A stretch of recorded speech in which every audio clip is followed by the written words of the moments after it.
Guess പനങ്കായ അല്ലെങ്കിൽ പനമരത്തിലുണ്ടാവുന്ന കായില്ലേ, അതായത് പനങ്കായ എന്ന് പറയും. അത് പറിക്കുന്ന സാധനം കണ്ടിട്ടുണ്ടോ നിങ്ങൾ? അതിങ്ങനെ കയറി പറിക്കുന്നത്.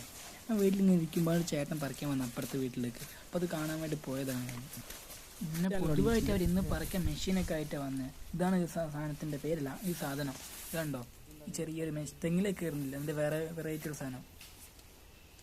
പിന്നെ മെഷീൻ ആയതുകൊണ്ട് അത് ഫിറ്റാക്കുന്നത് കുറച്ച് നേരം നോക്കിയിരുന്നേന്. അതിന് 2-3 ദിവസമായിട്ട് നല്ല മഴ ആയതുകൊണ്ട് നല്ല വഴുക്കുണ്ട് മരത്തിലൊക്കെ, പണിയെടുത്തിൽ.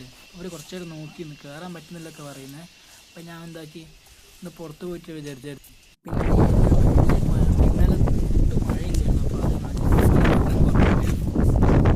അടിപൊളി കാറ്റ് വരുന്നു, നല്ല കാറ്റുണ്ടായിരുന്നു. നല്ല സാധനം നോക്കിയാൽ വെള്ളമൊട്ടും വെള്ളമില്ലായിരുന്നു. നേരെ പിന്നെ തിരിച്ചെന്ന് നോക്കിയപ്പം അവർ കയറാൻ നോക്കുന്നുണ്ടായിരുന്നു. കുറച്ച് നേരം കയറി പിന്നെ ഞാൻ തിരിച്ചറിഞ്ഞു, നല്ല വഴുക്കുള്ളതുകൊണ്ട് കയറാൻ പറ്റുന്നില്ല പറഞ്ഞിട്ട്